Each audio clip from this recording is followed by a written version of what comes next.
Something happened in the crypto world that instantly divided people, those who think Ripple is quietly preparing for its biggest breakthrough yet, and those who believe this is nothing more than another oversized claim. Because when Ripple's CEO publicly stated that the XRP Ledger could handle 14% of Swift's global volume within 5 years, he wasn't talking about a small industry shift. He was talking about tapping into a system so massive that even 14% of it equals roughly $21 trillion every year. And that single statement didn't just spark attention, it forced the entire market to rethink what XRP could actually become. For years, XRP supporters have talked about potential, speed, efficiency, and real-world use cases. But this time, the conversation changed. This wasn't a leak or a community prediction. This wasn't someone on Twitter throwing numbers into the air. This came directly from Ripple's leadership, from the person overseeing the infrastructure, partnerships, and long-term strategy behind XRP's ecosystem. When a CEO puts a number that big on the table, you have to wonder whether he's revealing a trajectory that's already in motion. Because even if a fraction of this $21 trillion estimate becomes connected to XRPL flows, everything changes. XRP wouldn't just be a token people debate, it would be part of the financial machinery that moves value across borders. And today, we're breaking down exactly how realistic this is, where the number came from, what the XRP Ledger would need to handle at that scale, and what kind of global adoption timeline Ripple is actually hinting at. But before we dive deeper, here's something to think about. If you're someone who doesn't want to rely on hype, if you prefer understanding the numbers, the mechanics, and the real-world adoption signals before making any decisions, then subscribing is genuinely worth it. This channel focuses on the truth behind these massive claims, the part of the story most people never analyze. If you believe XRP could play a bigger role in the global system, or you just want accurate breakdowns instead of noise, hit that subscribe button so you don't miss the next breakdown. By the end of this video, you'll know exactly what stands behind this $21 trillion conversation, the opportunities, the obstacles, the mathematics, and the version of the future Ripple is pushing toward. Let's get into the reality behind the claim everyone is talking about. When Brad Garlinghouse made the statement about XRP handling 14% of Swift's volume, it wasn't thrown out casually. It happened during a 2025 industry session where Ripple was outlining its long-term liquidity strategy.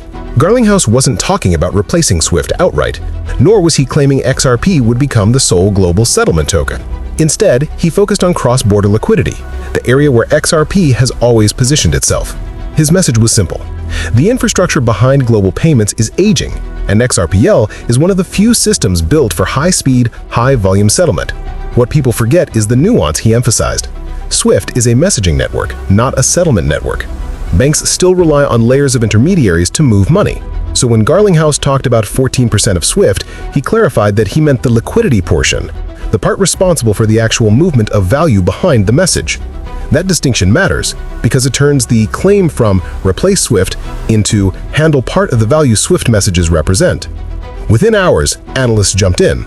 Some called the statement ambitious but grounded, pointing to Ripple's expanding remittance corridors in 2024 and 2025, especially in Asia and the Middle East. Others called it overly optimistic, saying the banking world is slow and conservative. But the fact that the CEO anchored it to a 5-year timeline made people pay attention. It wasn't a someday promise, it was a defined horizon. What made it even more compelling is how Ripple's technology stack has evolved. Between 2023 and 2025, XRPL gained several upgrades: multi-asset support, AMM liquidity, and improved cross-ledger functionality.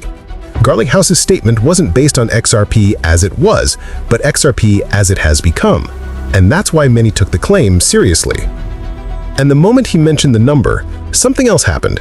Influencers, analysts, crypto skeptics, banking executives, and XRP holders all locked onto the headline. Whether they agreed or not, everyone knew one thing: Ripple had just raised the stakes. But the next logical question became, where did this $21 trillion estimate actually come from? The math behind the $21 trillion estimate. The $21 trillion figure didn't come from Ripple. It came from analysts interpreting the 14% claim using common estimates of Swift-related flows. Swift processes over 40 million messages per day, connecting 11,000 plus banks across 200 plus jurisdictions. But here's the twist.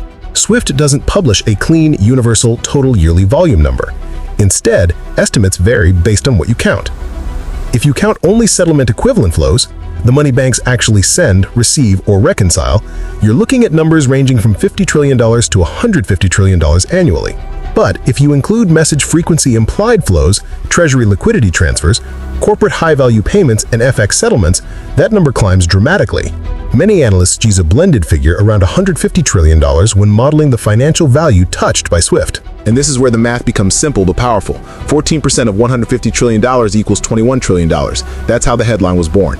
Of course, critics argue the number exaggerates the true market share XRP could reach because SWIFT messages aren't the same as blockchain settlements, but supporters counter that Ripple is not claiming direct conversion, they're claiming a percentage of liquidity movement that could migrate to on-demand settlement rails. Either way, one fact is undeniable. Even a fraction of these numbers would make XRPL one of the highest value networks on Earth. Now that we understand the math, the next question becomes, why does Ripple think XRPL could even handle this level of traffic? Why Ripple believes the XRP Ledger can handle it? Ripple's confidence isn't built on hope, it's built on architecture. The XRP Ledger was designed for throughput from day one. Where Bitcoin settles in minutes and Ethereum congest under heavy load, XRPL can finalize transactions in 3 to 5 seconds with extremely predictable speed. That predictability is crucial for banks that cannot afford latency spikes or settlement delays. Then there's cost. XRPL transactions consistently average around fractions of a cent, which is drastically lower than the per-transaction cost that banks absorb under correspondent banking.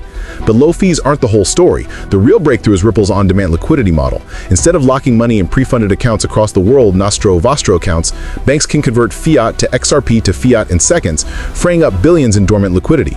In 2024, the implementation of the XLS-30 AMM upgrade turned XRPL into a more dynamic liquidity engine. Market makers could now provide liquidity directly on-chain, allowing the ledger to offer tighter spreads, deeper liquidity pools, and automated rebalancing. This improvement made XRPL far more attractive for high-volume use cases than it was before.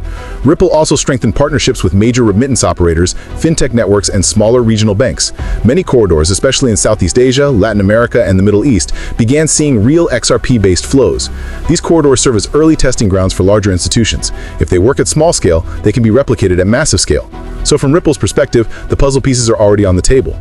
Speed, low-cost liquidity upgrades, corridor expansion, and a clear regulatory direction after 2024. Now, the only question is whether the world's financial giants are ready to shift even a portion of their flows to this system.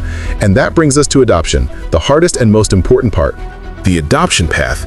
If XRP is ever going to handle even 1% of SWIFT's volume, major institutional steps must happen.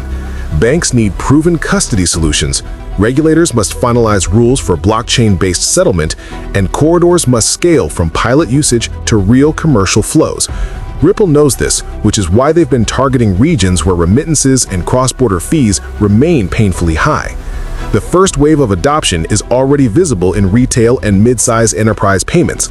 Corridors like Mexico, the Philippines, Brazil, and parts of the Middle East have shown consistent volume growth because XRP-powered transfers cut settlement times from days to seconds. These pilot successes act as proof of concepts for larger banks, showing that the model works in live environments. But here's the truth. Banks move slowly. They need risk analysis, compliance integration, and political approval. That's why Ripple has spent years lobbying regulators, building partnerships, and creating enterprise-grade systems that fit into the existing banking infrastructure rather than replacing it entirely. The adoption path is gradual but measurable. And here's where the viewer comes in. If you're someone who wants the real story, not hype, not panic, not blind optimism, then subscribing genuinely helps you stay ahead of the curve. Because breakthroughs in this industry don't happen overnight. They appear in filings, in corridor growth data, in upgraded liquidity metrics, in small regional partnerships that later turn into global infrastructure. That's what we break down on this channel, long before mainstream outlets even notice. If Ripple's vision is correct, the adoption curve won't look explosive. It will look exponential. Slow at first, then suddenly unstoppable. And that's exactly why the critics started pushing back. The barriers, critics, and competition. Even the strongest supporters know that adopting a tokenized settlement system across global banking is not an easy task. One of the biggest obstacles is simply habit. Banks have used SWIFT messaging for 50+ years. Their entire compliance structure, AML processes, and treasury operations are built around it. Replacing or even supplementing those systems requires years of testing and validation. Then there's competition. Stablecoins, especially those issued by regulated fintech companies or financial institutions, provide some of the same same benefits as XRP: low-cost transfers, fast settlement, and high liquidity. CBDCs are another threat. If countries build interoperable central bank digital currencies, they may bypass the need for external tokens in some corridors. Critics also argue that XRPL would need deeper liquidity to support multi-trillion-dollar flows without causing market distortions. Even with AMMs, the ledger must maintain consistent depth across global markets. Ripple has made progress, but scaling to the trillion-dollar level requires institutional market makers, investment banks, and sovereign players. SWIFT itself isn't sitting still either. With the rollout of ISO 200222 and partnerships exploring instant global payments, SWIFT is modernizing. They may adopt blockchain-like mechanisms without adopting public blockchains, keeping XRP on the outside, unless Ripple can offer superior performance and cost savings. These challenges don't invalidate Ripple's vision, they contextualize it. They show that achieving 14% market share is not impossible, but it requires a perfect fusion of technology, regulation, institutional cooperation, and global timing. So if all of this aligns, what does that mean for XRP's future? What happens if Ripple is right? Let's approach this logically. If Ripple captured even 1% of SWIFT-related flows, XRP would handle hundreds of billions in annual volume. Banks, payment providers, remittance firms, and liquidity suppliers would all need to hold XRP, not as speculation, but as working infrastructure. That alone could create steady and predictable demand. If Ripple captured 5%, the narrative shifts entirely. XRP transitions from a retail-traded asset to a strategic settlement tool. Liquidity would deepen dramatically, institutional players would enter, and price stability would improve. This scenario likely places XRP as a top 3-4 global digital settlement asset. Now imagine the original claim, 14%. If XRP ever touches numbers near the $21 trillion estimate, the utility-driven demand would dwarf anything the crypto market has ever seen. XRP would no longer rise because traders want it, it would rise because global finance requires it. Banks would need liquidity buffers, AMMs would need deep reserves, and corridor operators would hold XRP as operational capital. Of course, this is the bull scenario, the one Ripple is aiming for. The bear scenario is more conservative. Steady corridor adoption, ETF approval, incremental bank adoption, and remittance dominance.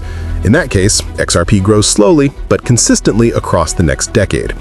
The bear scenario sees limited adoption due to regulation or stablecoin dominance. The truth is simple. Ripple's claim isn't a prediction, it's a roadmap.